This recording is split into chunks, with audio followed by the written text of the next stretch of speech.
第15章招老谢。宋果没有想到事情会搞成这个样子，温小兵忽然就跟他翻脸了，他就问一句：温先生，您认不认识一个叫陈斌的先生？然后温小兵直接就掀了桌子，看上去很温和的一个人，面容扭曲成一团，表情变得非常的狰狞。他妈的，又是他妈的陈斌，他算个什么东西啊？我告诉你，我温小兵在博越深圳公司已经干了3年了，我他妈月入过万的时候，陈斌还是个3好学生，他拿什么跟我比啊？老子告诉你，这个月我温小兵撂句话在这里，别的人我都不干，我专门干死这个陈斌。他妈的，小姑娘，你不会还想着从我们公司挖个新员工吧？上高沦落到这个地步了吗？刚刚入职的新员工他们都挖。宋国有些慌，忙摆手道：没，不是。温小兵冷哼一声，拎着包转身就走了，撂下宋国一人像傻帽一样不知所措。一会儿，他的手机响了，老板，宋国，谈得怎么样？电话那头传来一个女人的声音。宋国道：谈砸了，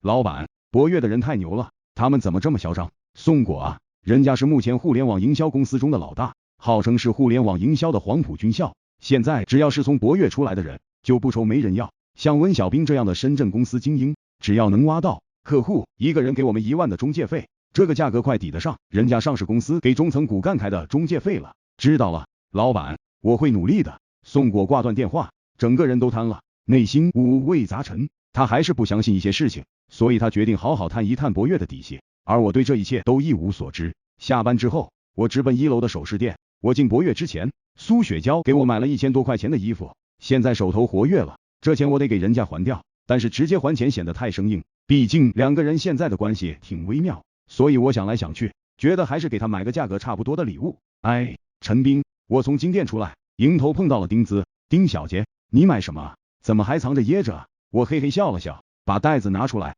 上面印着金店的标志，一个小玩意儿，我钱不多，给苏雪娇买了一个小吊坠项链，送给女朋友的吧。丁子眯着眼睛，一脸的玩味，我嘿嘿傻笑，算是默认了。那天我们的头脑风暴我蛮有启发，如果在实践中有收获，回头给你奖励。丁子道。他说话间摆摆手，香风掠过，芳踪杳然。我看着这绝美的影子，觉得这世间所有的美好都在这惊鸿的影子中。苏雪娇非常高兴，戴着项链像模特一样在我面前秀来秀去，但是我觉得她还不够高兴，因为我敏锐地发现她身上缺了那股野劲儿，像野马一样的那股劲儿。我问她是不是有什么事儿，她愣了很久，道：妈的，最近被人阴了。怎么回事？我和郑小军合作搞了一个皮革加工厂，准备专门给百盛鞋厂供货，我们还没开始供货，郑小军被人阴了，他妈的百盛那边进不去了。我表情一下就古怪了，对付郑小军还是我跟谢明军出的招，竟然让苏雪娇中招了。苏雪娇跟我讲，他们这一批材料10多万，皮革都是按照百盛那边要用的模子开料的，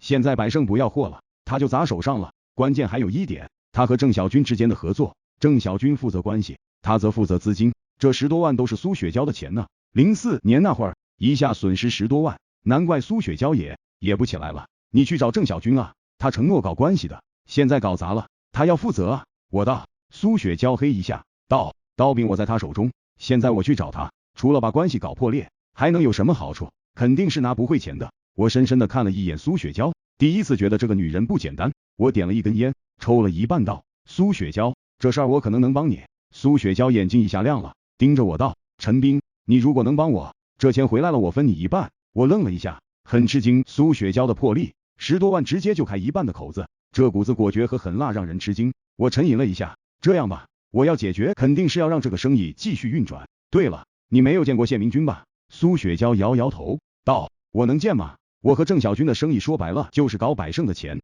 姓谢和郑小军是对头，我露面了，那还了得？那行，这个生意郑小军不行，咱们就尝试找谢明军，看能不能重新做起来，推出转码页面，请下载 APP 小说阅读最新章节。我立刻去阳台给谢明军打电话，谢明军好像喝酒了，一接电话就道：阿斌，我的好老弟，你马上来不急，哥今天安排。我挂了电话就喊苏雪娇，走，马上去不急。苏雪娇开车，我们从宝安赶到不急，我单独去找谢明军，这哥们儿见着我就拽，走，哥安排，走起。